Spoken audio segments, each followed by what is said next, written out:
Shalom adik-adik Smiling Kid yang disayang Tuhan.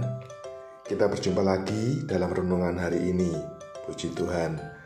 Renungan hari ini diambil dari Mazmur pasal 18 ayat 32 yang berbunyi, "Sebab siapakah Allah selain dari Tuhan, dan siapakah gunung batu kecuali Allah kita?"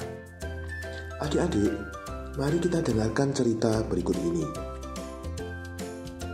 Pada suatu hari saat Gala dan Lala sedang bermain bersama di halaman rumahnya, tiba-tiba ibu memanggil mereka masuk ke dalam rumah. Kata ibu, sebentar lagi akan ada angin badai. Keluarga mereka memang tinggal di daerah yang sering mengalami badai. Ayah dan ibu segera mengangkat jemuran. Mereka juga memindahkan tanaman-tanaman bunga ke tempat yang aman. Melihat Gala dan Lala yang tidak segera masuk ke rumah, ibu juga segera mengajak mereka masuk. Dari dalam rumah, mereka bisa melihat bagaimana kencangnya angin badai hingga menumbangkan pohon-pohon besar. Saat berita di televisi memberitahu bahwa badai akan semakin memburuk, ayah segera mengajak mereka menyiapkan beberapa barang. Ibu mengambil air minum dan makanan. Ayah mengambil senter dan radio. Sedangkan Gala mengambil kotak P3K yang berisi obat-obatan. Kemana mereka akan pergi ya? Ternyata ayah mengajak mereka semua masuk ke dalam ruang bawah tanah untuk berlindung dari badai. Kata ayah, mereka akan aman di sana. Di sana mereka pun menunggu hingga badai reda.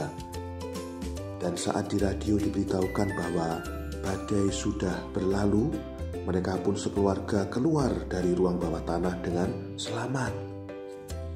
Adik-adik, dalam ayat renungan hari ini, Tuhan disebut sebagai gunung batu. Apa artinya? Sama seperti ruang bawah tanah tempat di mana keluarga Gala dan Lala berlindung selama badai, gunung batu juga dapat menjadi tempat perlindungan karena tetap teguh berdiri walaupun angin kencang menerpa. Gunung batu akan tetap di tempatnya dan tidak berubah bentuk. Demikian juga Tuhan Yesus, adik-adik. Tuhan tidak pernah berubah. Dia bukan Tuhan yang hanya datang saat kita senang dan pergi saat kita susah.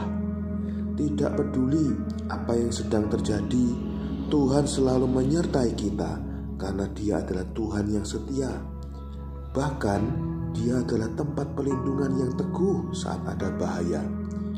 Percayalah, kesetiaannya atas kita tidak akan pernah berubah sampai selamanya. Dan saat dalam bahaya, kita selalu dapat berlindung kepadanya. Puji Tuhan. Nah, sebelum kita tutup renungan hari ini, mari kita berdoa.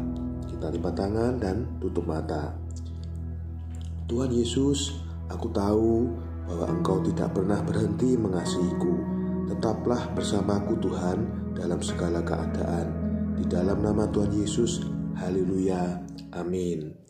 Sampai jumpa di renungan esok hari, adik-adik. Tuhan Yesus memberkati.